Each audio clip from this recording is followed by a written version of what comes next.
Welcome to South Harmon. What's good, everybody? Wednesday night AMA. We're live and in the building. Hope everyone is doing well this week. I know our fantasy teams probably aren't because the injury train just will not stop every week. It feels like it's just starting, and we're so far along. You know, it's just. Can we turn the slider down? You know, I'm not asking for it to be off, but let's turn that injury slider down, please. I mean, the worst part is it seems like, Mike, we're getting hit at the elite tier this year. You know, like we're getting hit in the. It's kind of like the below the belt hits. Like you're just supposed to not allow those. You know. Well, I mean, you were pushing Neighbors as wide receiver 1 overall. Lose him. I definitely pushed Jayden Daniels as QB1 over. I mean, who's next? Well, let's look at the glass half full, Mike. There's only so many left that you can go to, right? I mean, tight end 1, Brock Bowers, already injured. He's back now. Maybe he's alive. I don't know. We got to stop wish casting because, Mike, it's like the people we really talk about. It happens, man. It happens. Dude, I'm done. I mean, we're multiple years into this. You remember our YouTube banner for back in the day? I'm pretty sure we killed everyone that was on there. Every single one of them. The good news about that YouTube banner, though, and the difference here, right? That YouTube banner was like people that hadn't necessarily broken out. And we were kind of just, standing for a little bit, and they all just busted right away. So it's almost like you didn't.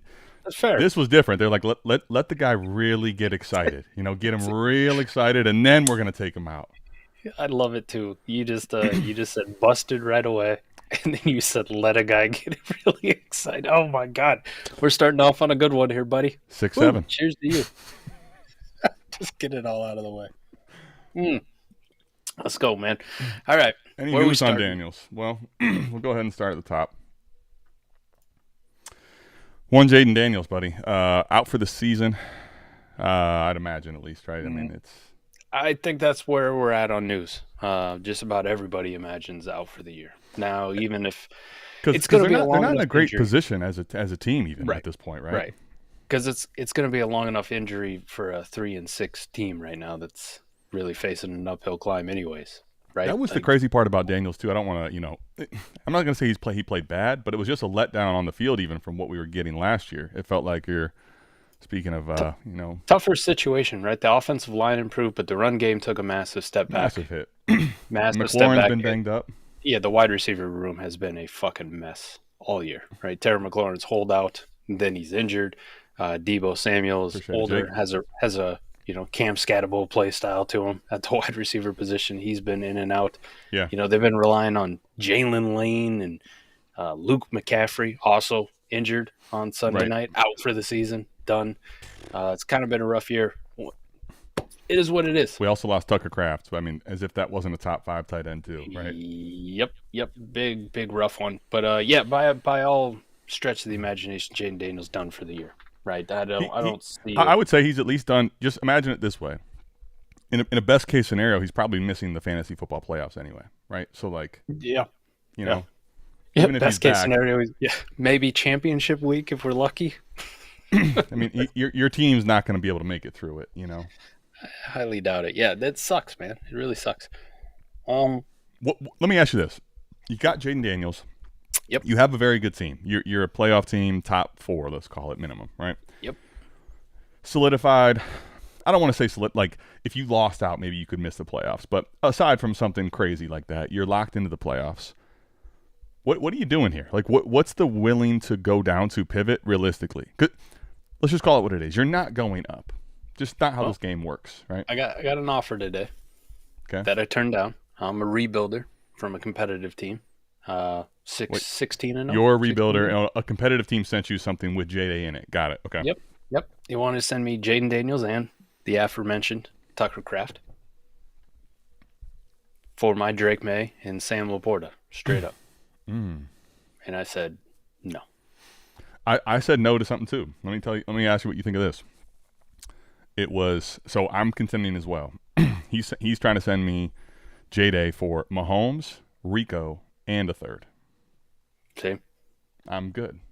I'm not going to listen, yes, J-Day over Mahomes. I give you that, okay? But Rico right now, even if his value is kind of unsolidified, people don't know what to do with an asset like that. To me, he's a first. at this point. Like, with what I'm looking at and what his workload is, I don't care. If you're not sending me a first on a contender, I'm not moving him. So even let's say we remove the third, like I'm not giving you Mahomes plus on a contender to take on Jayden. I think you muted. I was. Let's talk about Jayden Daniels just right off the rip, though. Sure. Okay. Go ahead. Yeah. His dynasty value right now on Keep Trade Cut, they got him as QB5 or QB4 on his way to 5. Guys behind him: Patrick Mahomes, Jalen Hurts, Justin Herbert, and then Joe Burrow.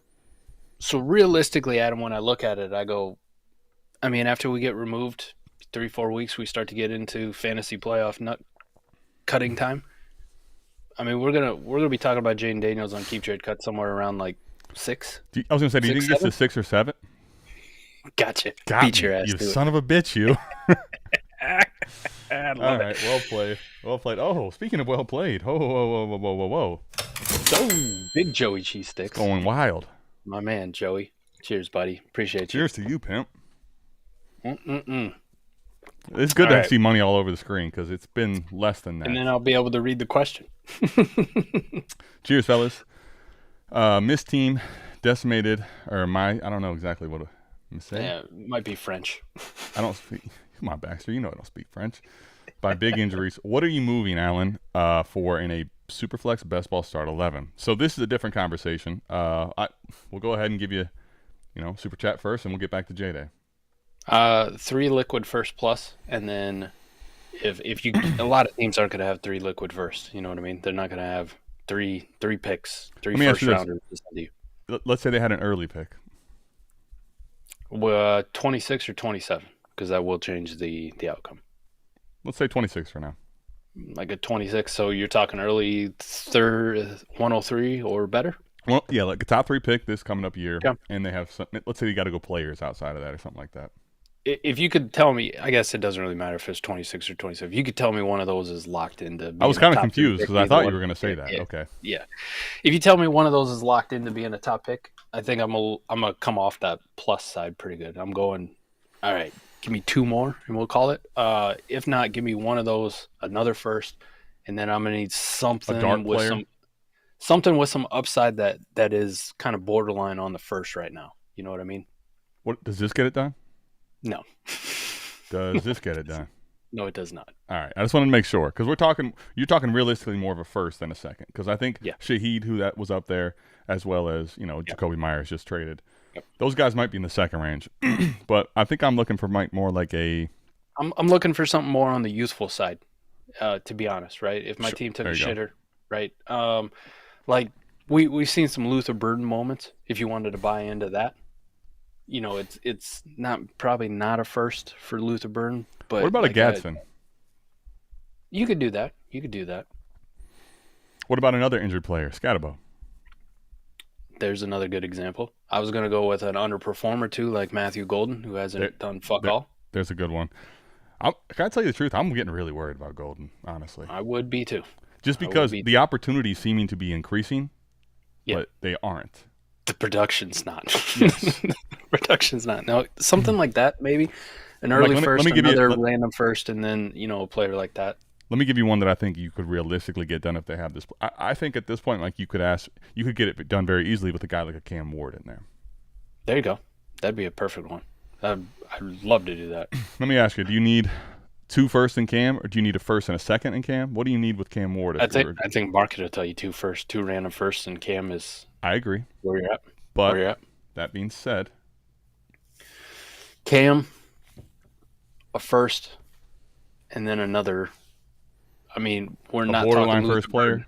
We're not talking Matthew Golden anymore. It better be damn near a first rookie, like Travion. How about that? If you could get that done, I think that'd be easy. But I think those are good examples, Joey. I think I'll tell you this though: the market is very different depending on the league. If you're in if this is a shit best ball league, which I imagine it is, Mike, can I tell you the truth? I don't think you're getting those offers from anybody. I think people are really kind of sharpened up on assets going away, right? Especially when you're talking 3 legitimate high-end assets. Depends on the league you're in, for sure. Yeah, that's it depends. That's where I'm starting. Mike, let me ask you, what's your bottom dollar? Like, you have to move Allen, right? You're in a position where if you want to rebuild, you got to get off the guy.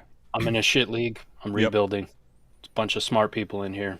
I got to get off them. They're not letting you get off. They're not letting you get the shitters you want, you know? Yeah, I'm trying to do the four for Cam Ward at first, and then give me 2 fucking players that are, you know, mid to back end second round values. Baseball Tootin types? There you go. I think that's probably your better way. Yeah. Like a Tootin and a Johnson. Oh, okay. I honestly, that's probably more reasonable, right? Yeah. You're only getting off of one first, and those other assets feel like they're dying. Play, and then I need 2 more young guys that, like, hey, if they did something, I might be able to move them for somewhere close to a first. I'm going to make a profit is what I'm trying to do. That's in a shit sharp best ball league, bottom fucking dollar. God, I can't believe Mike traded away Josh Allen. He fucking had to. It's the only asset he had. Yeah, he's got to get the ball rolling. Speaking of this, right? That's too gross. Yeah, I mean, I get it, but I think it's one of those where, again, this is a bottom dollar. You got to move the asset, or you just don't have a rebuild going without it. You play in enough of those leagues where the 11 other people are looking at you like, no. Sometimes it's got to be that fucking gross. It's got to be gross. I got to kickstart this rebuild somehow. So I got to take some big swings. I got to take the gross stuff. Let's go. Well, we can get back to the gross quickly. So anyways, I say about Jayden Daniels go ahead. With the following. He's going to fall. He's going to fall on community values, startup ADB, whatever the fuck you want to look at. We'll probably have some mid-season startups here coming up because a lot of people are like, fuck, my team sucks. I got nothing to look forward to. Let's do a draft. That'll cheer me up. Let's do an auction, whatever it is.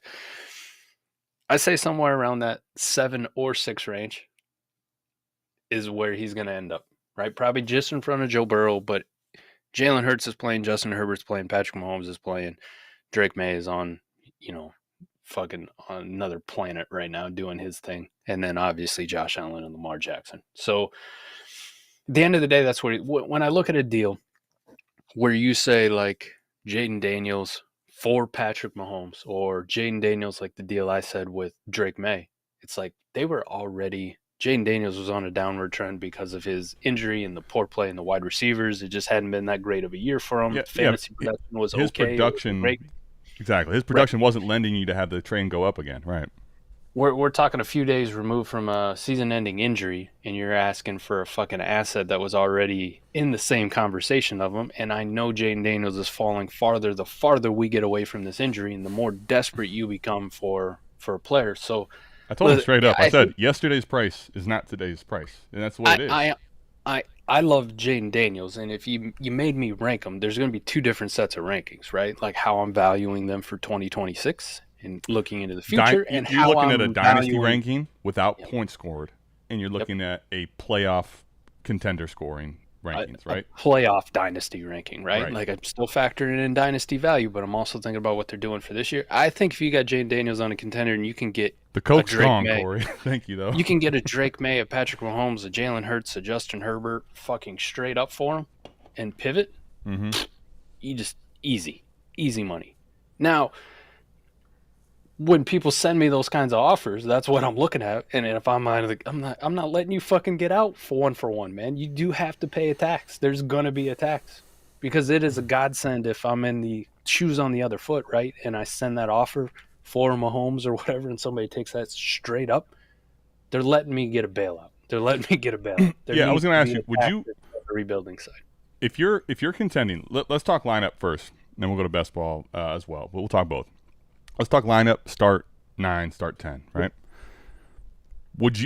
How quickly are you pivoting from J-Day to Mahomes? Every time? Every single time. And here's what I try to tell everybody about these big injuries, and no one seems to believe me right away in the moment. It takes a minute, but sometimes it takes to this point in the year where you start seeing all the injuries pile up too, right? We get another 3-4 weeks, we're having a much different conversation about the type of Jayden Daniels trades that you're going to get done than the ones that you could get done right now. Right? He still has the allure, right? Right. He still has the allure. Point. Yeah, but it's his non-throwing arm, which helps. But I think to this point, meaning why am I going to take a hurt J-Day for a guy that's in the same tier? I'm just not going to do that, right? Yeah. I think they'll invest heavily, just not for if I have a healthy quarterback that's in the same near tier, even if it was a tier below, Mike, Why am I taking on that risk? Yep. Right? Yep. How about this though? Like back to the Tucker Kraft part of the deal. Okay. Right? Like so it was Jayden and Kraft for Laporta. But Laporta and Kraft were damn near in the same. It's the same fucking conversation I was having. Like, if you want to stick with tight ends 1-for-1, if I have Tucker Kraft and somebody lets me get to a Sam Laporta 1-for-1 after that injury, fuck yes, that's the easiest move I'll ever make. That's fair. Easiest move I'll ever make. Like if the Colson Loveland's on the ascent, if you let me get from Tucker Kraft to Colson Loveland, fuck, you're doing me a favor. Like. I get it if you're a contending team. That's where you should start and see if anybody's dumb enough to accept it. I'm preaching to the rebuilders right here, the ones who are thinking about going and buying Jayden Daniels. Just keep that shit in the back of your mind. The longer you hold your cards to your chest and let this, play hardball with them. Look at this. Today's value, I don't know about that. But Mike, there's a reason I'm pulling up some of these. Just think about this for a second. If someone out there, the freak, right? I'd imagine the freak's not completely alone on this. Maybe not everybody feels this way. But if there's enough people out there, Mike, that say, I'd rather have Bo Nix than Jayden Daniels, dude, you're shooting way too high on a Mahomes, probably. Yeah. You're universally getting fucking shut down from that, right? Like, yeah. So let me ask you this. Would you go to Dart and a guy like a Dart, let's say, albeit injuries to his running back 1 and wide receiver 1, what would you need in addition to that? I don't think you can get it first, but I think. And here's another point. Look at this. I'm telling you, man. That to your point you're making, Jayden Daniels' trajectory is for the rest of the season only going to go down. The way down. It's only going to go down, right? There's no upside to it, right? Like there's nothing going to happen that's going to make him go up because he's not going to be on the fucking field playing football. Jackson Dart or Bo Nix is on the field playing football, having wild moments. It will likely assuredly go up when it's over. But to your point, for the rest of the year, it's just not going up. It's probably going down. Yeah, it's going down. It's going down. It's crazy. I mean, we're talking about Jackson Dart and Bo Nix as 1-for-1 pivots. All right, so Bo Nix is probably a straight up or roughly, maybe something light on Bo Nix side, right? What do you need for Dart if you're going to Dart? Because let's say those top tier options just aren't even available at all. It's the same picture, man. A lot of people value Dart higher than Bo Nix right now. It's the same thing. So straight up, kind of? I mean, you're in the same conversation, aren't you? Would you make that trade? Let me just ask you that. No, I couldn't. What would you need? A second? I think I need a second. And it's going to be league dependent, right? Like, we talk about seconds, who really cares? But if I know I can move it as a contending team, like I can get a running back or something like that in the playoffs, for sure. Yeah. I think at the end of the day, I'll probably do that on a contending one. It has to be a pretty strong contending roster, though. Like I can't be sitting in 5th or 6th right now, just holding on, going like, "Please God, get me into the playoffs. Please let me win a game." I'm talking like I'm the 2 seed, I'm the 3 seed, I'm the number 1 seed. I don't have quarterback depth in a lineup league. I need another one. Mm-hmm. You get to best ball, it becomes a little bit more different conversation because I am more inclined to make shittier, questionable moves, like DB said, that's too low, on the Josh Allen thing. I'm more inclined in best ball leagues to do something more crusty like that on my contenders, right? Because I understand the value of, listen, I cannot have fucking zeros on my roster. I cannot. Like, it means so much more to me, even though I think I'm taking an L or a dynasty loss on, Bo Nix or Jackson Dart, even if it's more towards straight up. In the long run, the championship matters more to me than whatever little bit of value I lost because I'm getting a 0 off my roster and I'm putting points right back onto it. Yeah, it's a totally different roster construction game, frankly. Where in best ball, if you want to keep it going, you can. It's just sometimes you'll just take on an offer that's realistic. In a lineup league, Mike, let me ask you this: let's say it's hardball season. You're in a lineup league. What's too low to the point where you're like, you know what, fuck it, I'm going to eat this Jayden Daniels dead body, and I'm gonna try to go buy. Because here's the dangerous game about this, right? If you start asking for too much, there is the ability right now. You got Jacoby. Before we even get to Kyler Murray and the craziness here, right? Jacoby Brissett, Joe Flacco. Like, you can look at much cheaper options to replace a Jayden Daniels if, let's say, you're getting completely shut the fuck out on trade backs? Where does that kind of line draw for you, where you're like, you know what, man, my league literally won't let me get anywhere near a realistic return here. I'm just going to go shop at cheap, get me through the playoffs options. QB 12 on keep trade to cutting down.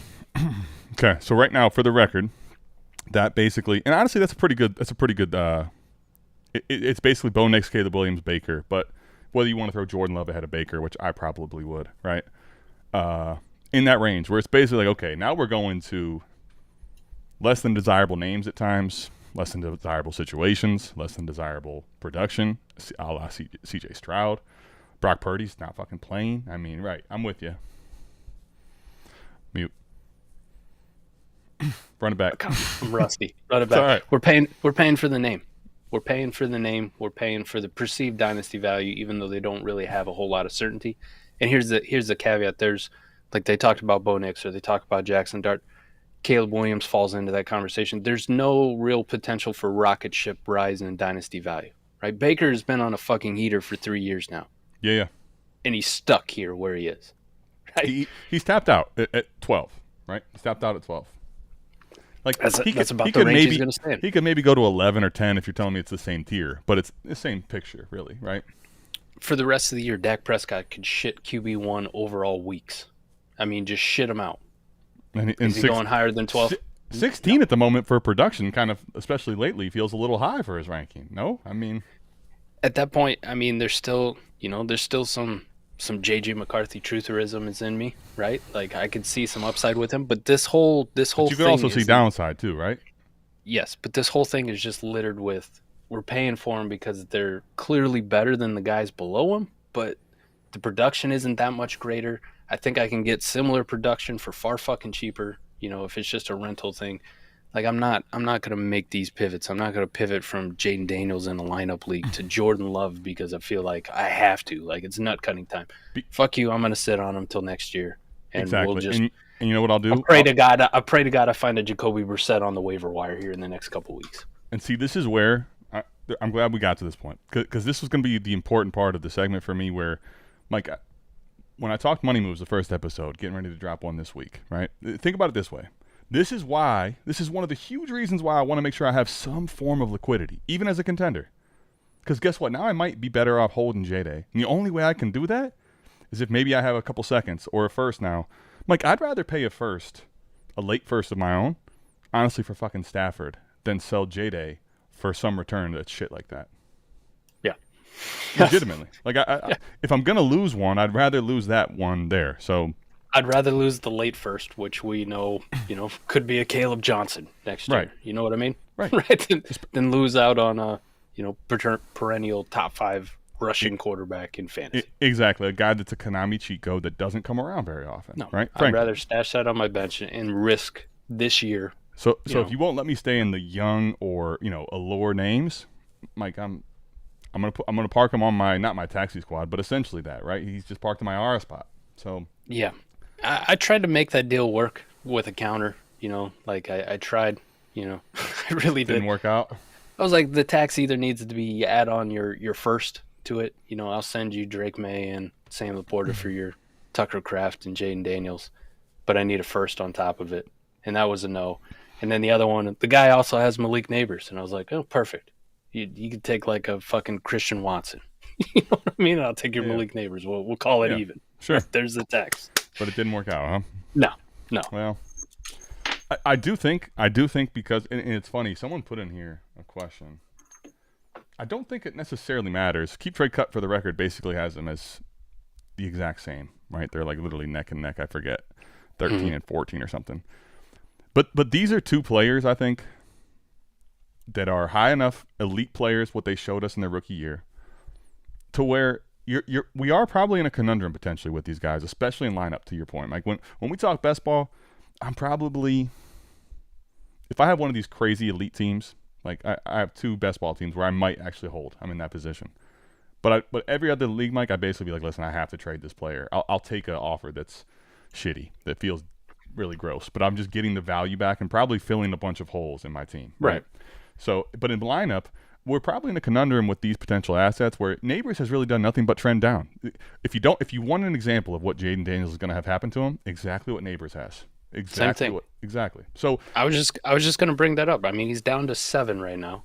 And there's a realistic scenario. We go another couple weeks, maybe he's down to 10. I was going to say he probably falls to the floor for him is probably around 10, right? And it's not his fault. You know what I mean?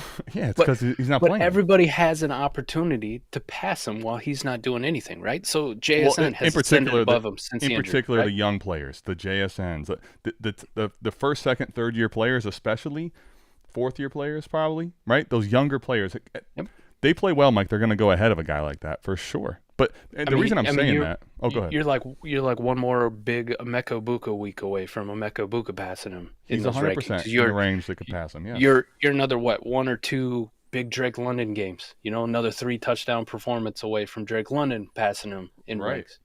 And it's just because he's not playing like that. That's it. It's not because you go, oh my God, I think Drake London's so much better than Malik Neighbors. I'm going to rank him higher. But he's on the field scoring 30 points a week. Fuck it, we got to do it. Honestly, not much. I lean towards Ibuka just because of the youth.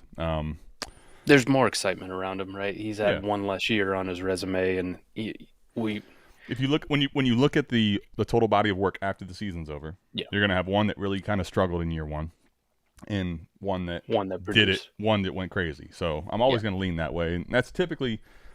I know early on I was on the Ibuka side of versus Rome, and I was like, I don't know about that. But that's the reason why. We got a super chat though, Mike, and then we got a drawing to get to as well, and then we'll get to more and more questions. But listen, when the money's flowing, ATM won't even get in the way. 12 team Superflex start 12, 18-0.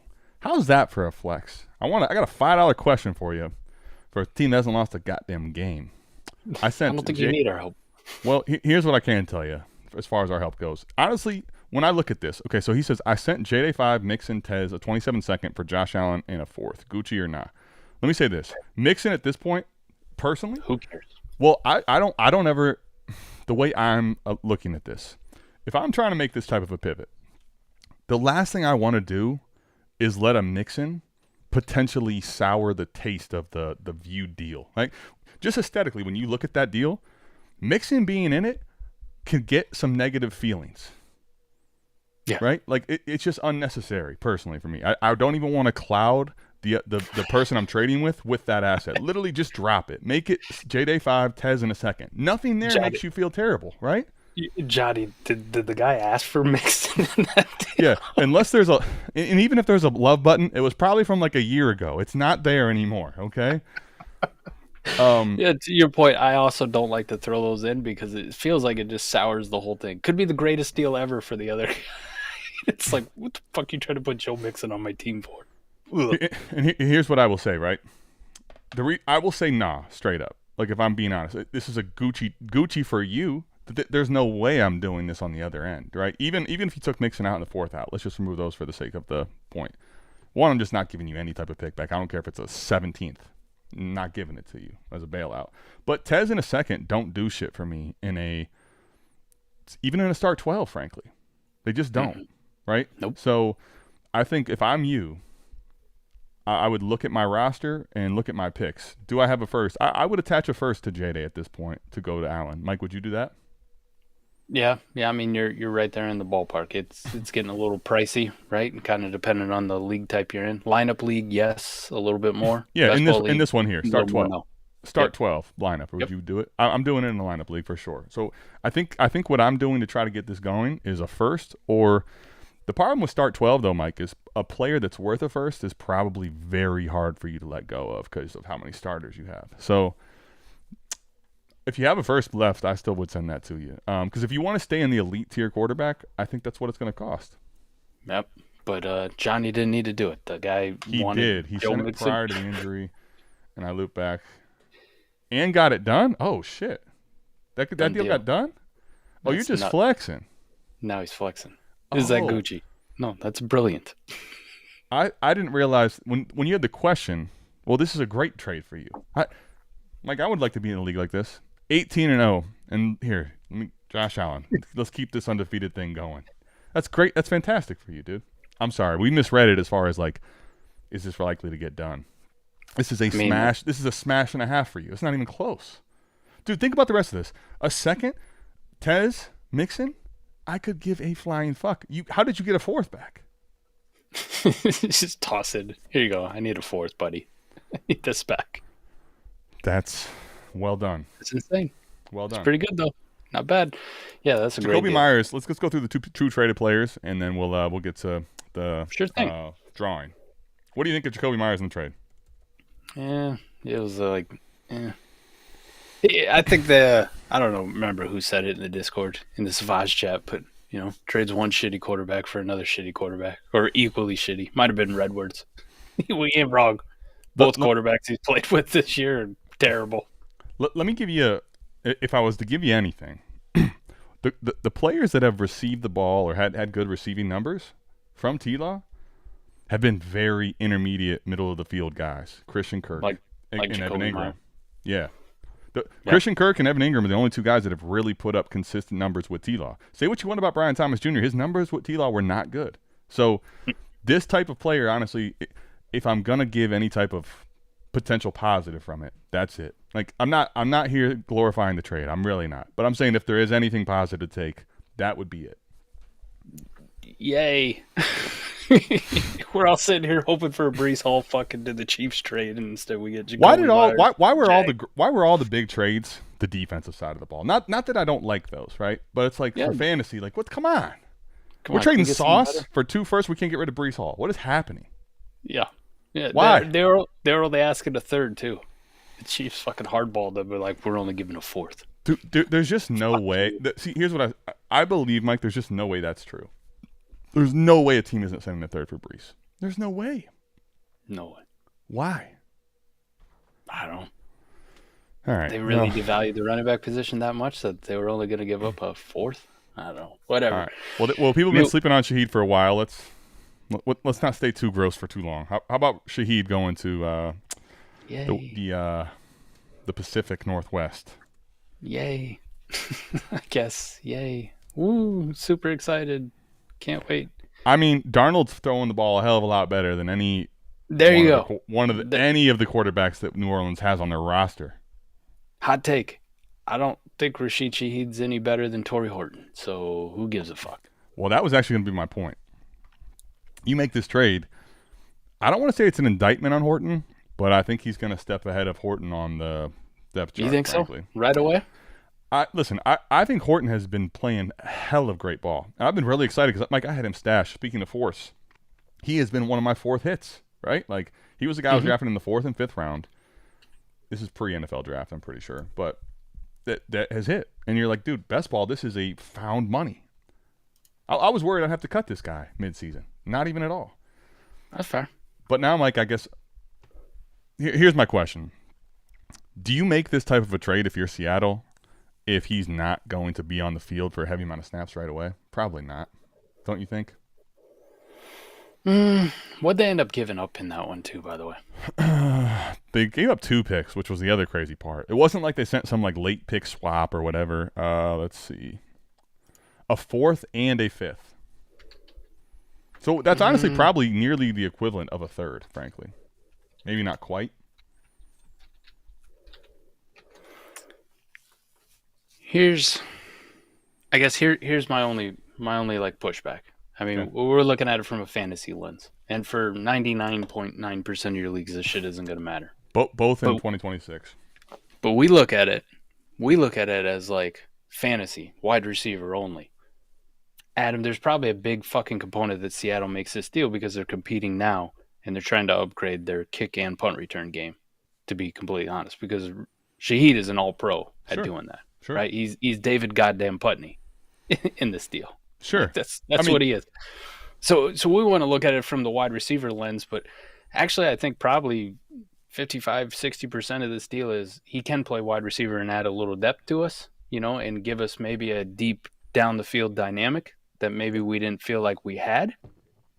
But our primary goal of getting him was to improve our field position every time we get the ball back, whether that's on a kickoff or a punt. Corey, we'll get the questions here. I'm starring these. Sorry. Here's what I'll say. If you told me it was only a fourth or a fifth, Mike, I could get behind. Like they're just trying to probably get. I still think they're trying to bring him in. Obviously, he's a dynamic player that can be a return specialist. But I feel like a fourth and a fifth for like just a special teams guy would be excessive. They view it as we're getting both, almost like Travis Hunter light. Remember when they were trying to tell you the reason they sent all that to Cleveland for Travis Hunter was because they felt like they were going to be able to get two players in one? I think that's probably what I'm feeling realistically here with this one. So here's what I'll say. I think if Torrey Horton holds off Rashid Shaheed from getting a bunch of snaps, dude, that's a huge win for Torrey Horton shares, because that means probably for the long-term game, he's probably a solidified asset if you're doing that type of a thing. So I'm very interested to see. I'll tell you the truth, Mike. I'm actually not all that much more excited for him in this offense. He was playing fine, honestly, in New Orleans. He's kind of always been fine here for these last couple of years. Like, I might be able to start him in a flex. Come on off the injury, Mike. Eric and I in a start 12. Shaheed, especially during the bye weeks, has been literally a staple in our lineup. Like he's every week flex. We're not even thinking about sitting him. And I feel like, listen, at least while the buys are here, here's my only question. I think there's probably more upside in Seattle. I just don't know if the floor is going to be as good. That'd be realistically what I'm looking at with Rashid Shaheed. Because the other thing with JSN, Mike, is a totally different scenario. I like Chris Olave, but the way JSN is playing, JSN's getting 15 to 10 targets weekly. Like that significantly, I think, reduces the rest of the ability for all the other players to go off. Torrey Horton's very boom or bust, right? Can you support another receiver here? I didn't think too much of it. Like you said, I actually think it might even be a downgrade for your Shaheed shares. Yeah, I think it's probably neutral, and I kind of view it as low key, not as good, honestly. I brought up the punt and kick return thing aspect of it too, but also not forget, the Jayden Daniels injury is going to highlight most of that night and what sticks in our brain too. But Seattle without Cooper Kupp they elevated fucking Cody White and Ricky White. Like they had all the whites at receiver, and they weren't the exciting whites. They were just whites. Their wide receiver depth has been lacking.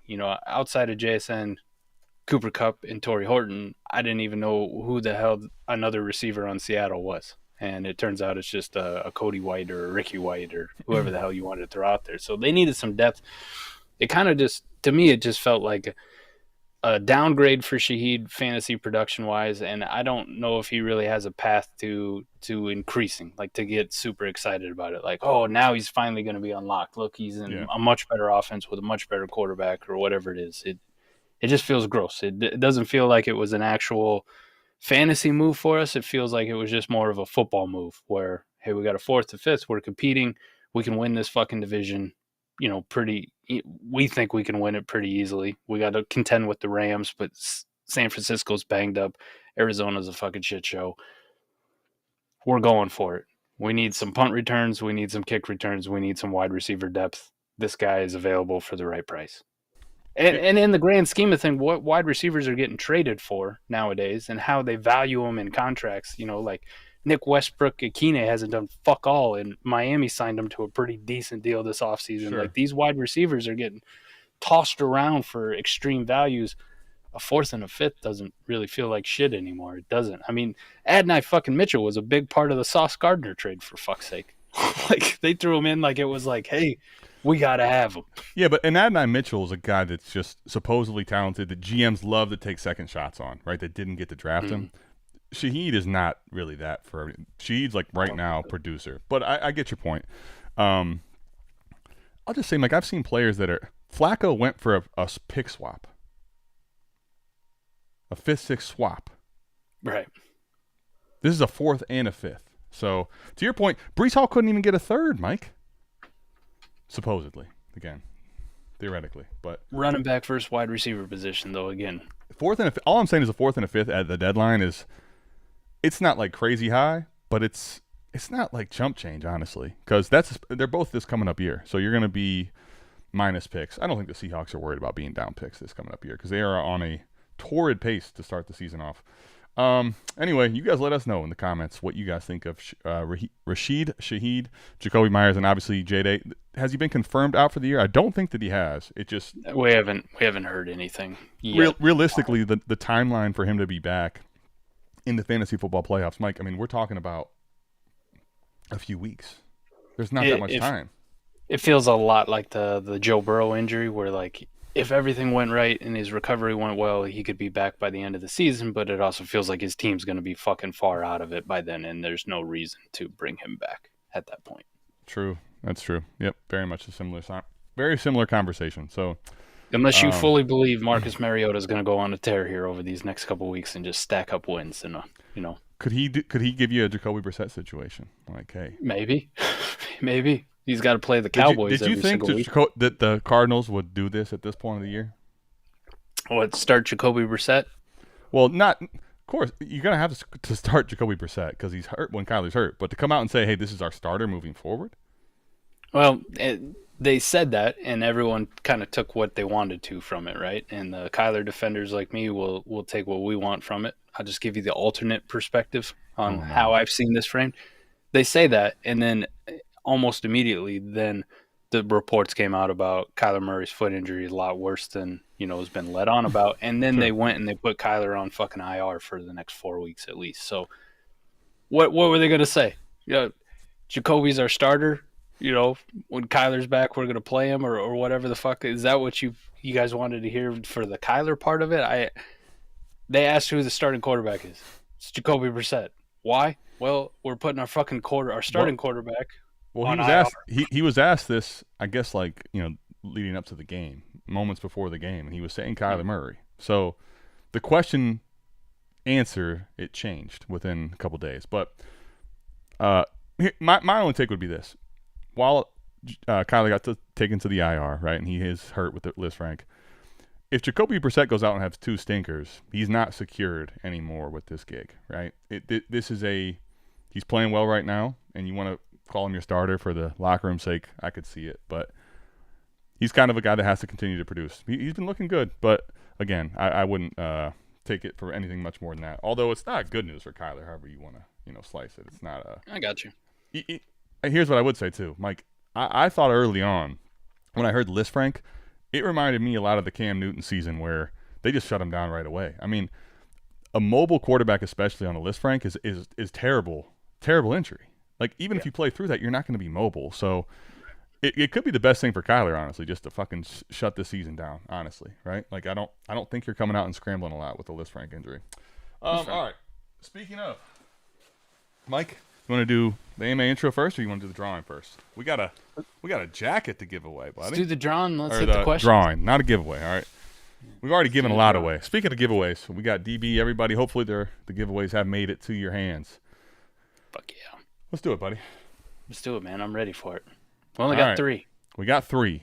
And there was 3. So, listen, you can't get 2 jackets, all right? That's all I'll say. You get 1, you'll be happy with it. All right? That's it. And then if you want to press your luck if you're here, I'd strongly suggest doing it. But I just hope it's paid off for everybody in the past. I hope that you don't, but listen, here we go. That needs a win. He needs a win. I think something good to happen. All right. First spin. Tunchi's here. I got money on Beagles. All right. I mean, it's not bad. 33% odds. Hey. Couldn't have been any farther from Beagles if I tried. What the hell? Dude, this is some, sadistic shit right here. First comment, boom. He gets the win. I'm here. Let's go getting cold out this month. Love it. Let's go. All right, DB showing some love. Hey, thanks, DB. That's some good DB. stuff, man. Adam did some work on that shit. I'm happy that the people are loving it. All right. Let's go ahead. Let's do one more. He says, press that luck always. He knows what's up. All right. We're going to see the other winner, and then you're going to get your chance. I promise you. All right? I bet it's Beagles. Twinkle Toes or Beagles. Or we're respinning this thing. Fuck Beagles. Like, poor Beagles. Beagles had nothing. Beagles was just being an innocent bystander to get crushed by Mike. Beagles probably feels like Anthony Richardson right now. What did I do? Holy shit. What did I do? That's actually impressive. All right, man. Poor guy. Tunchi says, press that luck as always. double down on 11. All right, so let's go ahead and let's press these lucks. All right. Is Twinkle Toes in here? Is he gonna press his luck Twinkle too? Toes, you got to let me know before we're out of here, right? Mm-hmm. All right, come on, baby. After all the giveaways, Mike, we're needing a miss or a bag here, or football. No fucking way. This is the equivalent of Mike saying it's gonna be Veagles. This is me being like, I need it to be anything else. There's one space on this whole fucking wheel. That's what I mean, buddy. I'm trying to take. Oh, bad luck is just me. And you know what else? Tunchi, I believe, is across the border. So yeah, how about fuck me? You know. Good shipping. Good shipping. Dennis gave him a congrats before the wheels even spun. Dennis knows what's up. He's like, congrats. Hope you enjoy your shoes. All right, we'll spin, and if you get in here, Twinkle Toes, to let me know that you. What are them? You got them rare airs next to you? Like, what do them look like? I'll pull them up and show them to you after the AMA. They're over here in the stash. Yeah. You can do it when we do the Fizz intro. Exactly. As soon as we get done with the intro, I'll I don't know if I've ever seen those. Yeah, I'll show you.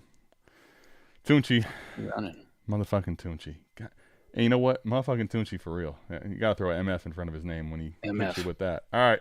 This is for Twinkle Toes if you're with us. This is what your spin's going to be.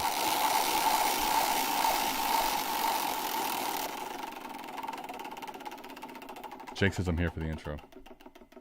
There's no fucking way. Absolutely incredible. I'll tell you right now, buddy. I'm just going to be completely honest with you. We may have to get rid of this thing. And I'm not sure that I want to show you guys after the AMA intro anymore. Jiminy fuck. Oh, my God. A good thing Veagles wasn't here because he would have won. Poor Veagles, that poor bastard. He got completely cucked. Oh, just a reminder, if you too would like to fuck Adam, patreon.com/South Harmon. I'll be honest with you. I don't use drawings. Yeah, I don't think it's at this point, I think this is a positive, a net positive. Easily. It's not bad, man. I mean, what do? You spend $1 a month to get into Patreon to enter the merch tier. Right. So you get to pay a pretty damn good deal on the drawing as it is holistically. But what's that matter? You get $35 pair of $200 shoes. How does that work? Okay. Well, let's let Fizz talk to you. I'll go ahead and show people what we got. And Tunchi's got a 10.5, so perfect. All right, man. You ready to go? Let's do the AMA intro. Let's go. Hit it. Let me find it. Maybe. He's all flustered. No, I'm trying to get to the other screen. He's flustered as fuck. They got me. Maybe if I could find it. This is Where great. Where the hell is it? There it is. There we go. Welcome to South Harmon. Welcome to South Harmon. Hey, welcome to South Harmon. We glad you here today. Another AMA. Ask me anything. Super chat is cool if you wanna pay to play. Like and subscribe, that's what we really appreciate. Let me introduce you to the tear down king. Mike McNutted, ask your questions, he'll answer anything. ATM, you know I don't put them graphics on the screen. Glad you tapped in now, stay tapped in for the team.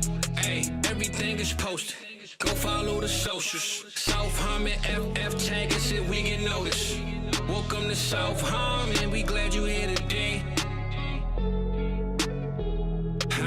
Welcome to South Harmon, we glad you here today. Another AMA. Welcome to South Harmon, we glad you here today. We are bike. We are so bike. Corey Mercer, Adam getting ran through. Dude, this is like watching someone get taken back out to the woodshed, you know? Honestly. It's becoming a snuff film at this point, buddy. It's to the point that whoever doesn't win, they're literally in the DMs. They're like, I would be the only person that doesn't win. Like, they're legitimately disgusted that they haven't won it. I would be. I'd be pissed off. I would be. Fucking, you gonna give that up? We may need give to go, that up to everybody else.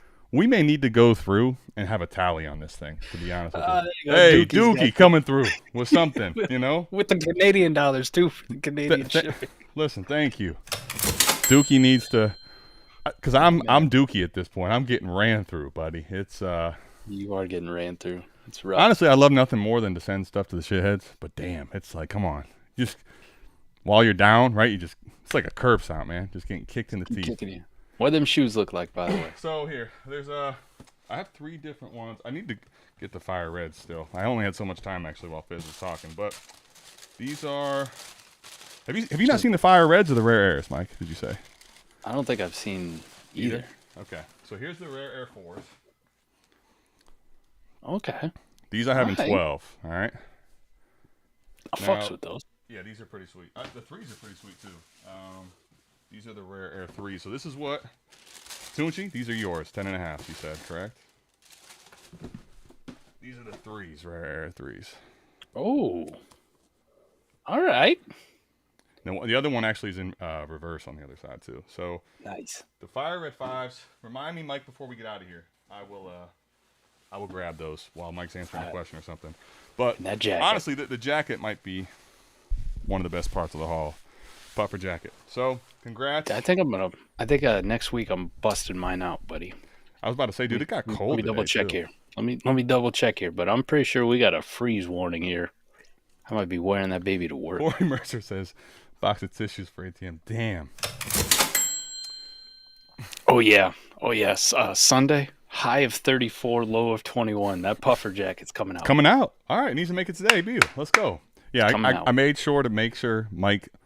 Listen, we live in the Midwest. We need our jackets. All right, so he got his early. And I don't got that 130 pounds extra. You know, I don't got the dude. The you insulation. Need a little heat with you. Absolutely, buddy. I run cold as shit right now. My nipples are always hard. Always. I appreciate the super chats, Dookie and Corey Mercer. Whether they're, to make fun of me or not, listen, we're taking them. Okay, we'll take 99 cents at this point. Now, congratulations to the winners.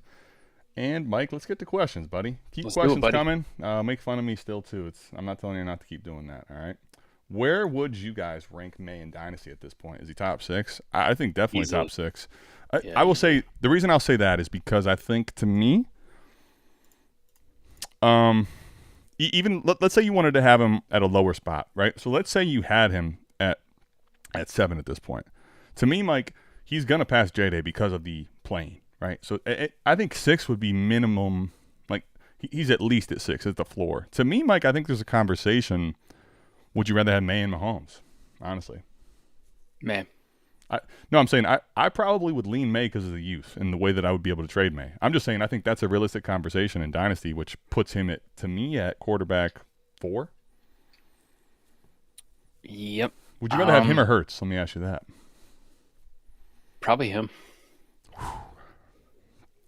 I think I'm just higher on Hurts than consensus because of what he can do with his legs. So Hurts has gotten pigeonholed into this, like you said, because of what he can do for his legs and the rushing touchdowns. But he's got pigeonholed into this. Hurts is the most attainable, lowest value, elite quarterback production that you can get, and he's been there since this offseason, right?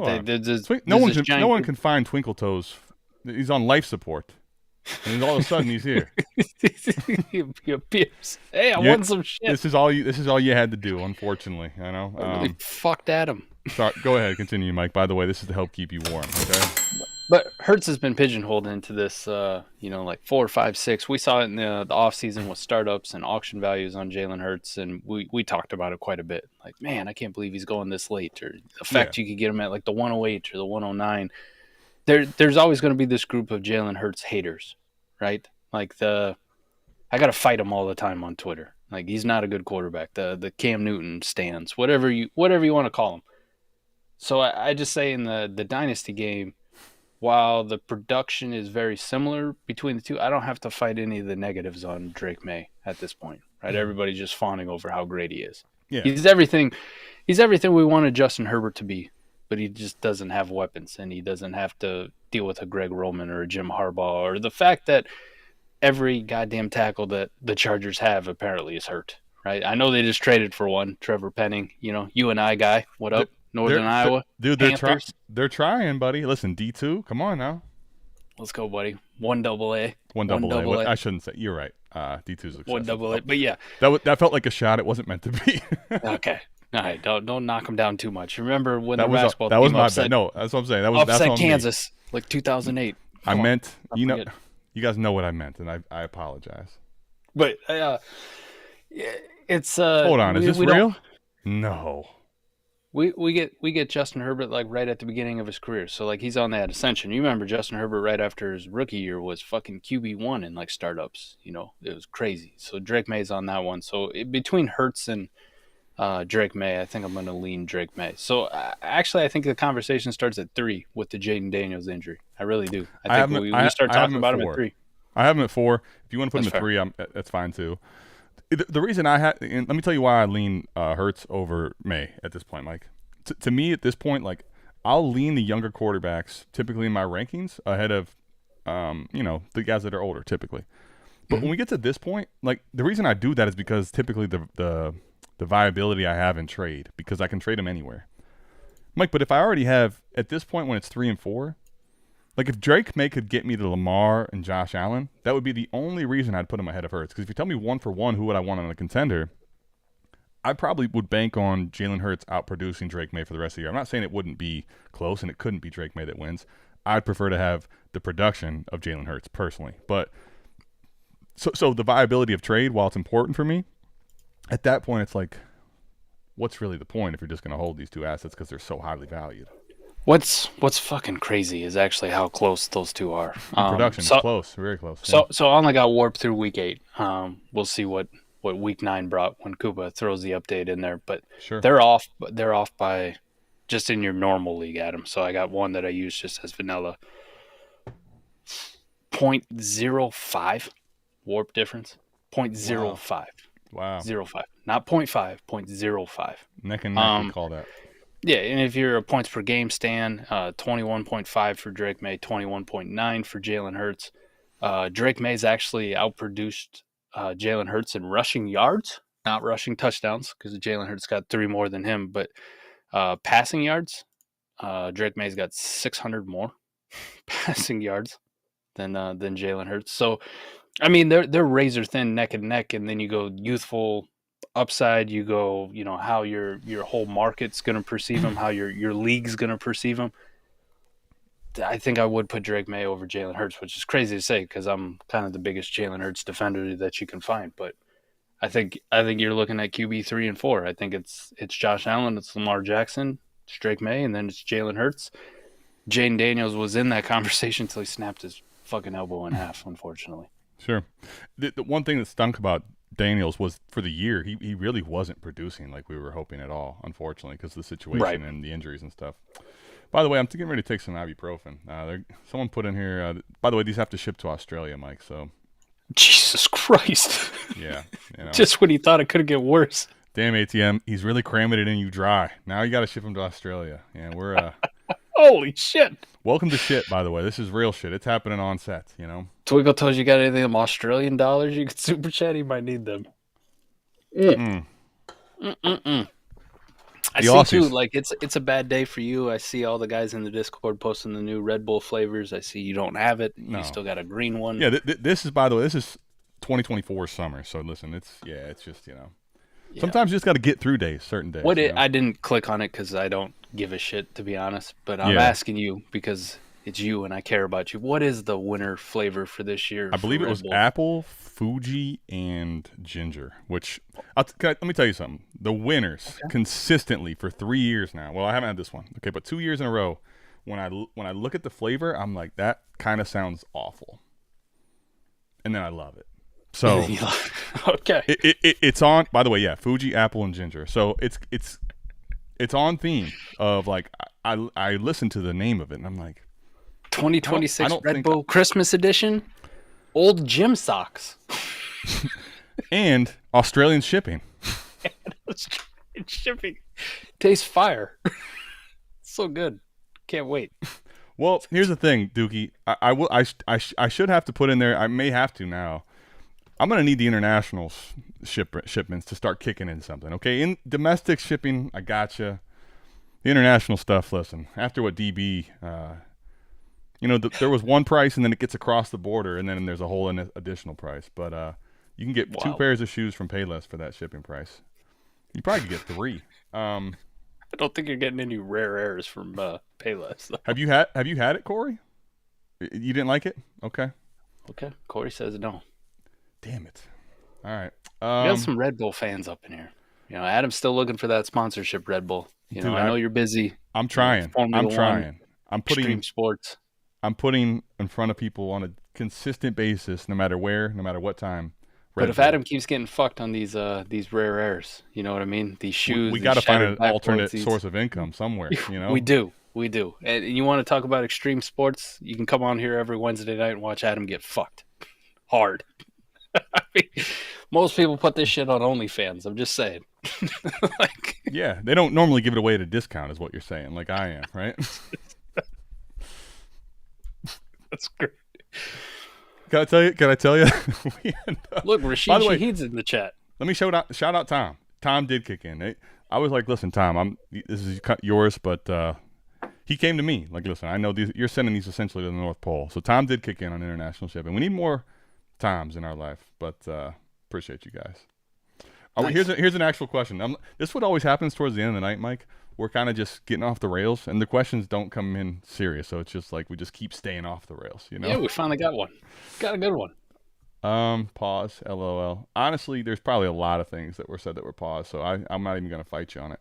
Are we buying A-Chain on a Contender? Worried that they might shut him down later since Miami's season is a loss? It's. I don't think so. I'm worried about it as much as I'm worried about anyone being hurt, frankly. Yeah, like same thing.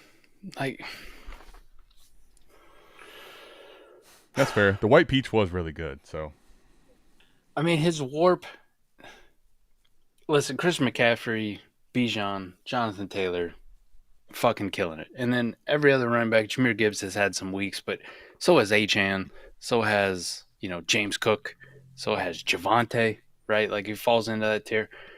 As much as I'd love to tell you to go buy him, like, I think I'm not so much the Miami, like, concerns about him shutting it down, but just his profile in general. Like I love him, but he just feels, like, risky. He feels a little bit more because of his stature, and we've seen it before, like, this dude could get banged up at any given moment, or like Dan brought up, maybe they do shut him down, something like that. Yeah. A little bit more risk associated with him than maybe some of the other options. Yeah. And I'd like to explore those buys first, because I think they might cost the same, or they might cost a little bit less and not carry as much risk. That's fair. So, that's very fair. At the end of the day, yes, Dan, I would consider buying him on a Contender, but after I expunged all other options, just to make sure that I covered all my bases. I agree with you. I'm probably not that worried about it, but I get being worried about it. I know it's in the range of outcomes, and I think it's probably a little bit, to me, part of the risk, given the fact that Mike, because if that wasn't the case, I think Achane's cost would be probably a little bit higher too. If Achane's on a good offense that doesn't have that opportunity, he's going to cost the elite guys. So I kind of have it as a known quantity that I'm part of what I'm buying at this point, right? Because I think if you're rebuilding, Achane is probably someone you want to move off of, frankly. Do you think, like, I mean, this is what I talk about. He's at through 8 weeks. Obviously, this isn't factoring in last week yet, but yeah, 2.3 warp. Like a Saquon's a 1.8. And that's the spread from RB3 to RB9. Here's another great point that I hadn't even gotten to. To me, McDaniel coaching for his job. They said they're going to leave him as the coach for the season. Again, we'll see if that comes to fruition. But, dude, if you're McDaniel, you shutting shit down? I wouldn't be. What's the point, right? You want me to shut shit down, so we can save him for the next guy that has my job? Fuck that. Scorched earth, motherfucker. It's like, dude, Tua gets banged up, gets knocked in the head. I'm sending his ass right back out. Dookie just back out there. Dookie might legitimately be the only person that feels bad for me at the moment. He's sending super chats like they're nothing. Thanks, coming in. Dookie's Appreciate you, dude. Buddy. And also, we've got you on this here. Good time to pivot. I think we both kind of agree. It's part of what could happen, but I'm not overly worried about it, honestly. Dan. And how high is Pittman climbing y'all's rank? Listen, he's closer to where Mike had him than where Keep Trade Cut had him at the start of the year. What up, buddy? Yeah, Mike knew what the fuck he was doing, huh? Let's talk about it. Where do you have him? Let's go through. I'll pull up my ranks right now. So I haven't updated my ranks in fucking forever. The last time I updated them was August 20th. Because I'm a piece of shit. Honestly, he's probably wherever you had him there. He's probably dude. Did you actually have him at 27? That's where I have him. I actually had him at 27. I have him at 27 right now. So we finally have gotten there. Let's go, bud. Scored. DB just offered me a trade in the league. Sorry, I have him I'm at 28, but we're basically at the same point because I have him behind Zay Flowers, Addison, Brown, Olave, Hunter, Waddle. You want to know where he's at on keep trade cut? 27. 27. Holy shit! I should have just kept with 27 just for. When did we ever all agree? Never. This is a first. All right. It just took you getting fucked on 2 pairs of rare airs tonight. I don't think that had anything to do with it, but definitely that adds to the being DB wrong sent me a very fair offer, right? So no, DB, I know it was a quick decline, but it's just because I saw it right away. I was just happened to be on my phone. He wanted to offer me Michael Pittman for my 27 first, I believe it was, in a best ball league, and it's right around the price I would pay for Michael Pittman. To be completely honest with you, Adam, with what he's done and where I had him ranked and what he's doing this year, I've always believed in Michael Pittman. It's just one of those deals where I'm sitting there trying to figure out, do I want to send it now in week, going into week 10? Yeah, do I send it now or do I hold off? Right. Do I want to keep holding on to this pick in case something else comes up? Because this is also a team, too, where I just lost fucking Jayden Daniels and Tucker Kraft. So, fuck me. Right? Fuck me. I don't think Michael Pittman ain't going to replace those but this is Caleb, by the way. This is Caleb still, okay? Oh, Caleb. Yeah, still Caleb. Daniel Jones' rise, but not that far. Yeah, Mike, listen, Pittman has, at this point, especially speaking of Daniel Jones, with the current year that we've seen, I'm starting to get a little bit – we're seeing a little more of the skeptical side of Daniel Jones. But listen, it was, one game at this point, frankly. He has been looking at Michael Pittman as the alpha in the offense. Realistic. It feels like it's Tyler Warren and Michael Pittman as the number one primary reads on most plays that they're running, honestly. So – for whatever that's worth, part of the issue I was worried about, Mike, is it felt like Josh Downs was going to become more of a first read guy, and he hasn't been at all. Josh Downs, speaking of which, just gave his number up. He's no longer number 1. Gave it to Sauce Gardner. For those caring about numbers, now he's number 2. Yeah, Downs to business is his. If you're a big Josh Downs fan, perfect time to go check out our other sponsor, Certified Shit. Certifiedsh.ig. The new number 2 Josh Downs jersey. You might even be able to get 2 for 1. Maybe not quite as good of a deal as I just gave you, but 2 for 1, Josh Downs and Sauce Gardner. If you're a Colts fan, they're loading up. Michael Pittman's got a 23.6% target share. Not quite as high as we saw a couple years ago before the broken It's not back, the but that is it's alpha solid. It's not shit. It's not super elite, but it's an alpha. To your point, yes. It's alpha shit. Just by curiosity too, with the ascension, Tyler Warren did not have a good game last week. No. They really. I missed on Tyler Warren. Let me just preface this, okay? I missed on Tyler Warren. I'm sorry, Pello, for giving you so much shit. But, all right, one saving grace, one big but.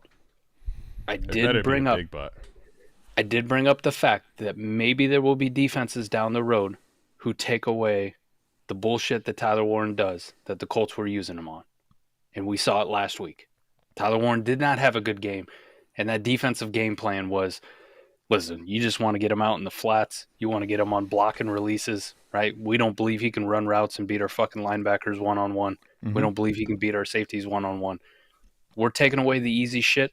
Run your fucking offense through Michael Pittman and Josh Downs. We're not going to let Tyler Warren and Jonathan Taylor beat the shit out of us.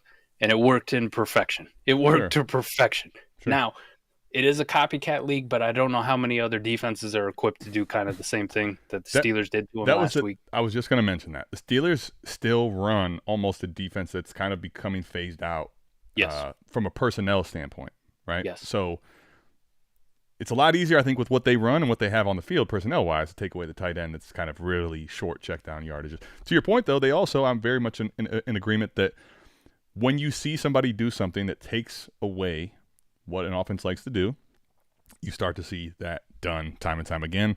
It's copycat league, but I don't know if personnel-wise, a defense will go and run. the ability to do that. Yeah, can you pivot and run that on a full-time basis even for a game?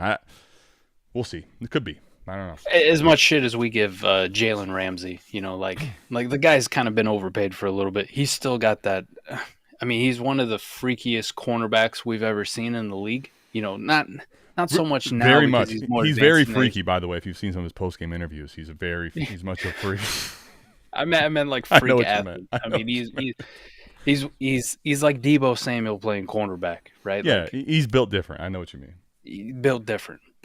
So to be able to put him on Tyler Warren in some packages and take him away from what they wanted to do, really shut down that Colts offense.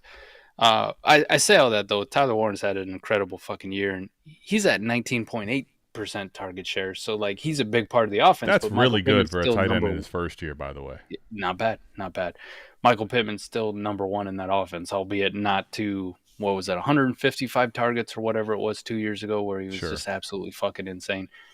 But that's kind of where I expected it. He got such a bad rap last year because Josh Downs took such a big step forward. But the one thing I was like, man, he is literally a year removed from being the alpha of all alphas, big-bodied wide receiver that it didn't matter who the quarterback was that was going to look towards him. And the guy fucking played, 90% of last year with a broken fucking back. I don't have a broken back. I'm just 39 years old, and every day I wake up and I go, today. fuck. Yeah. Dude, you take a lot of back shots on these streams. No pause for the record. Speaking of freaky, let's see. I agree. I think having him as a high-end wide receiver 3, low-end wide receiver 2 is realistically about where he should be at the moment. What are you paying for Dowdle on a Contender? Honestly, I think this is probably you brought that up the most realistic question to ask that doesn't have a realistic answer. Because, Mike, here's the truth. Players that go up significantly, seismically, kind of during the season that nobody saw coming. Rico Dowdle, for the record. More people were probably of the mindset that Trevor Etienne, if anything happens with Chuba, was a guy that could end up, jumping up the ladder just because they used a, early day 3 pick on him. Nobody saw Rico Dowdle being worth more than a third or a fourth in the offseason, really, right? Any running back on a 53 type thing. This guy, when you have an asset like that all of a sudden overnight it seems, because I do think he went up, but then when Chuba Hubbard came back, you kind of saw why he didn't go all the way to the extreme. Now that Chuba Hubbard basically is being discarded finally, I think you're probably in the range of this guy's going to score and be given a workload that should be worth a first. But the market on a player like that's super slow to react because you know what he's not, Mike? He's not these young, flammable players like a Egbuka, even Trevor Etienne if he was to get the workload. Cam Scatterbo is a good example. Those type of players can go way up the board and people are willing to buy into them. Rico Dowdle's the opposite because we've seen Rico Dowdle for so many years be worthless in Dynasty. So he, to me, feels like the most enigma of assets at the moment, where if you have him on a Contender, you're just not letting him go probably for anything because people aren't even – I don't think many people are even sending a first for Rico, but I think that's where he should be. I definitely say at this point right now with Rico Dowdle, I'm very comfortable sending 2 seconds, especially with how I feel on seconds as a contending team, right? And I would love to have Rico Dowdle as my RB2. Ideally, if my team's built right, fucking perfect flex for me to throw in. But we're Midwest boys, by the way. I'm Ohio. He's Iowa. Yes, sir. If you can't tell by the Hawkeyes. Here's a fun thing I wanted to point out to you, Adam. All right? Yeah. Yep. We've had 3 games with Rico Dowdle getting a 70% or greater snap share this year. Oh, I was getting ready. So you do it because I was going to go to it. So go ahead. Please do. Break 3 games with the 70% snap share. His RB finishes 1, 2, and 2 on right. those They're weeks. top. I was going to say top 5, but not 5. They're top 3 and not 3. 1, 2, and 2. I mean, you're talking 32, 33, and 28 points. When he gets the workload, he has been fantastic. And listen, some of those you will throw out like, I saw a YouTube comment a couple of weeks ago when we were talking about Rico Dowdle on one of our videos. Well, he was playing the Dallas defense. It was a revenge game. Okay, I granted that. Dallas defense, they have no defense. Now, maybe they do with all these fucking trades that they made. And the other argument was the other game was Miami, which is also a trash team. But they just did it versus Green Bay. But Miami's defense is susceptible to the pass. They have been a very solid run defense throughout the majority of the year. But then, he gets another 70% snap share against Green Bay, a very, very good fucking defense. And shits 28 points. And Green Bay is one of the touchdowns. best defenses. If you look at like fantasy defenses, right? They're one of the best against the run across all the defenses out there. I will say this with Rico Dowdle. This is like the early Javonte Williams, right? When we were talking, is Javonte worth a first? You're at the precipice on. You have to make this decision. I say I'm very comfortable with 2 seconds, just on the way I value seconds. Like they feel more like throwaways, especially when we get later in the season here. Mm-hmm. Like I will send you my 26 and 27 second for Rico Dowdle on a good contending team to sure things up, and I'll be okay if I miss. Like if it goes back to being Chuba Hubbard, I'll be completely fine. Adam, I think when we start talking about a first, it feels fucking rich. But if I have expended every option in my league, like I need running back help, I need a good RB2 or whatever it is, and I've expended every other option that's around that range that I can't get, that I feel more comfortable in Dynasty at the running back position on, Rico Dowdle's going to be my fallback. Like, who's got Rico? All right, let me go throw this fucking late 26 first at you and see what happens. Like, are you got that big of balls to tell me no on this one? And I would assume right now, really only off of 3 games, 2 of them being, Miami and Dallas, which people will knock. I think you might be able to get that done, and I think that's a move I'm willing to make. Which is what? I'm willing. Lay that out one more time, sorry. I think I'm willing to send that late first if I've expended every other option in the league, right? Listen, I would rather send 2 seconds. I'd rather send Dookie up here a second and a third. One of the things, see, this is I think, though, to me, this is why I like to have this conversation. Because people feel like you're still trying to buy on the way up. The truth is, there's not on the way up. He's reached that point to me. This is a guy now that has clearly shown when he gets the work, it's a him type running back. So to me, you got to throw out the other stuff. And if I can get it done for a second and a third, 2 seconds, Mike, I'd send that immediately. But so if he jumps to the point where he's as much as Javonte is, Mike, why is he not a first? To me, he's at least a late first. He has climbed to RB22 right now. And he's on his way up. People feel like they're buying RB22. I don't think people are giving him up until you get closer to RB 16. So let me ask you, the price is a late first, right? Okay. This is where we're at. Yep. Rico Dowdle or Derrick Henry? Rico Dowdle or Kenneth Walker? But not even a discussion. Rico Dowdle or Chase Brown? Keep going. RJ Harvey. Stop with the child's play. And then the next guys are Javonte Williams, Cam Scatterbo, and Travion Henderson. I'm taking Rico Dowdle ahead of all of those players. Okay. The only 2 guys that I will give that I go, like I might. By the way, Trev is running back 15 on KTC. By the way, and I'm Trev and RJ Harvey, the only 2 guys that I would consider sending the first 4 instead of them, because I feel like I could possibly. Why on a contender though? Let me ask you. That's the reason I'll ask that.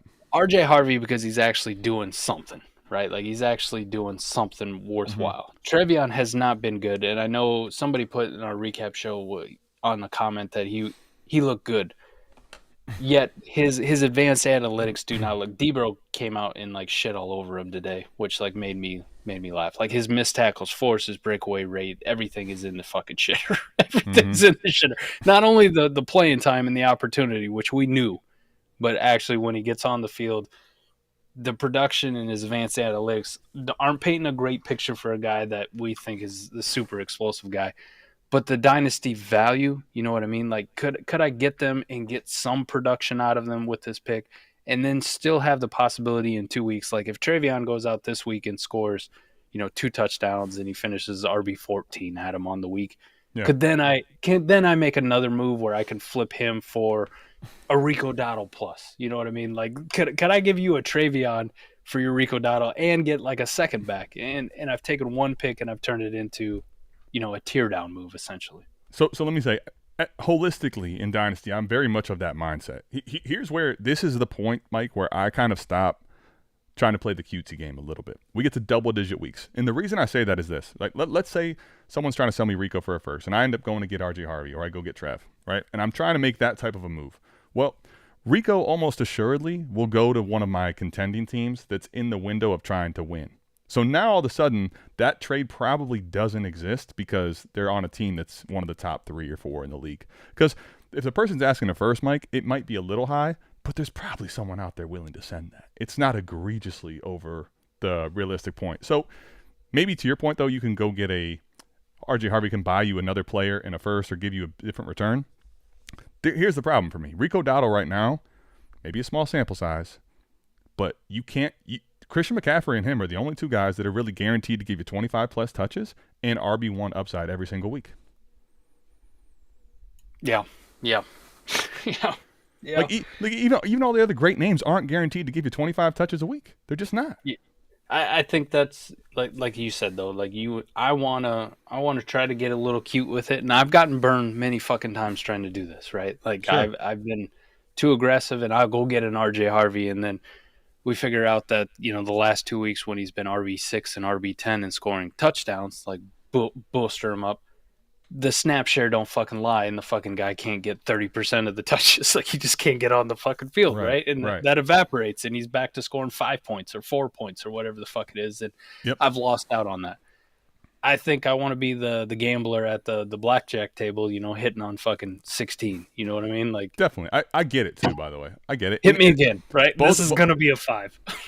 Here's the thing. Trevion Henderson, to me, especially with what we just saw with Terrell Jennings last week, like, I'm very much of the mindset that there's not a player out there that couldn't do what Terrell Jennings did, which makes it very problematic for me to believe that Trevion Henderson is going to get the work. RJ Harvey, let's say, was to get the work. He probably does have a little more upside as far as dynasty value, right, to get to that crazy point. To me, Mike, that'd be something I'd be willing to do a little more mid-season. We're getting to the 10, 11, double-digit weeks. There's not that much time to keep making 4D chess moves. I'm not saying I wouldn't do it in scenarios, but, man, you just give me Rico for a late first, Mike. I'm pulling the trigger on that, dude. I'm pulling the trigger. I'm taking the win and the loss on the fucking Rico Dowdle thing, though, right? There you go. Well, what's the win and the loss? So you tell me. I'm not actually sure what you mean. The win is, like, I had to fight the fucking Patreons on everything, on fucking Chuba Hubbard this offseason. I had to fucking fight people left and right. For the record, anytime I would give you the counter, I don't ever think that I was truly believing that Chuba should have gotten that, but I'm looking at Carolina's standpoint, like they're going to give him work, right? I'm looking at red words on this one shout out Red, shout out Michigan. So I'm looking at you guys because trade questions this offseason that involved Chuba, and I was like, I'm so far on the other side, like I don't give a fuck about Chuba. I don't fucking care. To this point, the loss part is, I thought it was going to be Trevor Etienne, who's the one unseating fucking Chuba Hubbard for work, not Rico Dowdle. So we're 50% on that one. So here's the thing. Dynasty BTJ, rest of the season, it's not even close to me, Rico Dowdle.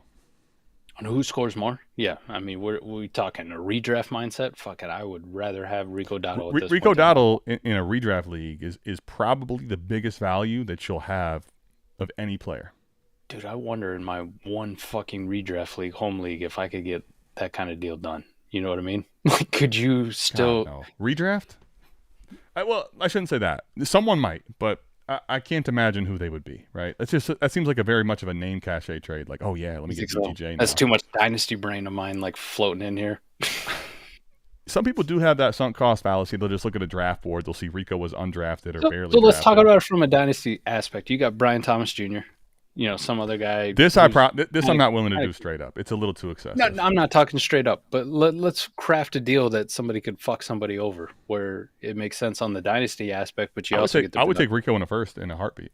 Rico in a first for Brian Thomas Jr.? Definitely. A heartbeat. I think you're talking, and I think that deal could actually get done. Would you do it for a Rico in a second? I think I'm probably a little feeling queasy. I don't think I could. I don't think I have the stones to do that, frankly. I'm glad I could do it in a best ball league. But I would prefer to be trying to get a first. I'm glad we dove in to second round picks over the years and what they became and how they worked out and how fast they're. I'm glad we discovered that, Adam. But I'm also kind of disappointed that we do because I'll never look at them the fucking same again, right? Like held them on a pedestal and then you find out that they're fucking you over more times than not. The big thing to note with that. Like, I'm still going to I'm going to try really hard to take on second still. The big thing, though, again, I look at them as flammable. When I say that, like, they are capable of going all the way up that board. Jayden Reed, we saw in the top 20s, right? But, Mike, guess what? Just like with Jayden Reed, flammable to the point of non-existence. They could also flame completely out within a year or two, honestly. You could watch their entire value evaporate. So I'm still going to try to take some players, move the players that are eventually going to be drafted. So move the pick right on the clock. But to your point, man, I'm not really. I think you have to know this, and the hit rate on second round picks is so bad that keeping them long term, probably if you did it in a process, just in a vacuum, moving on from those players or picks, you'll end up winning out across the board. You still may miss a Amon-Ra St. Brown or one of these great players. Process-wise, though, the percentages are way against that being the way it's going to fan out. I don't want to bring up fucking receipts on the Chuba Hubbard thing again, Adam, but I had to search in the please. Discord. Right? Here's a poll from August 28th. Chuba in a mid to late 26 second or a mid to late 27 first. Voted on 8-3 in our fucking Discord in favor of Chuba. One of the lone dissenters that said take that 27 first. Well, go back to that. You know what's so funny about this? You said that was in August, correct? Yes, sir. Like that is the specific month where I literally think about going and make every piece of video is to fight people on just blowing their picks. That month in specifically, by the way, here you're on mute, but I know you got something. Yeah, I mean, they're just blowing their picks. They're just fucking sending them away. They don't give a fuck. We start blowing our load for nothing. Like, well, I shouldn't say nothing, but for whatever. Just give me a player back. That time of year is kind of, at least for me, it gets maddening. Like, what are we doing? Why did we do this? Anyway, yeah, it's a 4D chess episode. So make sure you check it out on Spotify, Apple Podcasts, wherever you get your podcast from. If you're in the Patreon, you can watch the video of it as well. So Mike, maybe drop that link in there for D-Walk and everybody else on the. Fuck yeah, I got you, bud. On the Patreon, but. I'll pull this up here. I'll put it right in the fucking chat right now. The Spotify link, and then boom, there you go from there. But yeah, the videos on Patreon where we actually pull up the visuals to D-Walk. Yep. I know you're a patron member. If you want to see it, just go back and look at a early release one. Probably like 2 months ago, give or take, month and a half. I was gonna say month and fucking time is 5. How about to save it, Mike? How about 5-6 weeks ago? Okay. There you go. You did go 6-7, so yeah, I'll give you that one. Would you do Jayden Reed and Mark Andrews for Shaheed and Keon Coleman in a 3-point tight end premium redraft league? I don't really care about Coleman at all. Nope. Would I trade Mark Andrews for Shaheed? Yes. I think I'll take the Jayden Reed and Mark Andrews side of this in a 3-point tight end premium easily. Dude, Mike, you get the 3-point tight end premium, I start caring about tight ends, really. This is how bad I am. You know what day it was? Hey, appreciate that, Mr. Bakes a lot. October 10th. Dude, listen, that's about 5 weeks ago, huh? Come on. It's about time you got some wins tonight. Listen, that's going to be the only win I get that no one cares about. And it's not even 5 weeks. I think it's actually 4. But, hey, we'll take it for whatever we can. All right, Mike's going to drop it in the chat, and we're going to, bounce up out of here. By the way, congrats. Hit me up in the DMs. I will reluctantly make sure these get sent to wherever the hell they're going. Oh, by the way, Mike, I'll grab those Fire 11s. Fire Red 5, sorry, for you. Take a peek at. The rest of them look pretty good. But yeah, there you go. Put it in the chat. There's the link to the Spotify one. We went back through, I think, 5 years on second-round picks. And, just kind of talked about the ones that were actually hits and the ones that were misses. Long story short, D-Walk, definitely go listen to the whole thing. Right. But we're normally fucked how we value second-round picks. We value them like, damn, they're almost first, but they're way better than thirds. And in reality, they're the same shit as thirds. Sure. Let's see these babies. These are the 5s. I don't know why they did the laces like this. So yeah, they're creme de la creme, homie. Oh. Yeah. Oh my God. Speaking of coming, if you were just listening. Fuck. If you were just listening, Mike just came. Well, I only have the Fire Reds in size 11 right now, so I've been working on trying to get more. But I think since you and Fizz have come into my life, my shoe game has grown exponentially. Dude, immensely. Exponentially is an even better, more descriptive better way to say that. Exponentially. It is so much. I mean, I went out Saturday night to a birthday party rocking those mellows that you sent. Dude, those are sick. The 12s? Yeah. Yeah. The only downside. There's a lot of white. A lot of white, which by the way looks fire. But I will say this: being fresh off being a fat guy, like a real fat guy, like a super fat guy. By the way, if you go back and watch a Halloween recap, we're clumsy. That was Gollum. Okay? That was Gollum calling you fat. It wasn't me. Okay. No, I call myself fat. We're clumsy and we like to like spill shit. I still have some of those. Oh, you still got the clutch in you. The lack of clutch. The clumsy. Yeah. Okay. Yeah, a little clumsy with food or drink or kind of bumping into shit. It's not as prevalent anymore, but I'm very like mentally aware when I'm rocking those all whites about like, God damn. Don't let the buffalo dip get all over these, right? Like, fucking thing on these. All right, I look so clean and fresh right now. Don't even look at them. All right, I'm like Alan in The Hangover. With the car. Oh no, that's horrible. Alan in The Hangover. Yikes. Yeah, you remember that when he's got the Mustang and that old guy like comes up. He's like, "That's a nice car." He's like, "Don't even look at it. Don't touch it. Keep walking." This is why we can't have nice things. Mike, I'll have to put you on to product I use. Forget the name of it now. I'll send you a link for it. But basically, you can spray them down. It's kind of like coating your car, if you think of it that way. Is that like the old Scotch Guard? Yeah, but except for this stuff is now they have to continue to improve it to where it's like, oh shit, you basically can't fuck it up unless you're trying to like actually hurt them, So you remember back in the old days, the 90s, the 80s, everybody like Scotch guarded their couch and shit. Right. I'm sure that shit gave me cancer for sure. There'll be a class action lawsuit here within the next 10 years, If you have Scotch guarded your car or your couch in the 90s, so you definitely want financial compensation. Listen, speaking of which, who's not eligible for financial compensation is anyone on this stream anymore, okay? We're done. Get a loan for the shipping to Australia. I don't even know if that would cover it, frankly. I'll tell you, it's actually funny because I played with a guy, Daniel Sapokis, from Illawong, Australia, but I never sent anything over there. And I just got to imagine there's a reason why. It is expensive as shit, so we will see. I have this perception, too, of every basketball player ever from Australia just plays like, like real coach's son, first in, last out, like real Matthew Dellavedova shit. Matthew Dellavedova, okay. I will say Danny, I'll give Danny some credit. I was a junior. Patty Mills, I love that. He was. Like that? I played with him for 2 years. He had some swag to his game, different than a lot of the Australian typical. Real Dante Exum. Look, I'm naming Australian ballers left and right. That's a great pool right there, by the way. That's a great pool, Dante Exum. Dante Exum was supposed to be Himothy. He was good. He was. But Himothy a little bit extreme. So appreciate you, D-Walk. Appreciate you, Hillbillies. I honestly appreciate every single one of you guys. DB got his package. DB looks good, too, in that picture, man. That's a good-looking dude, man.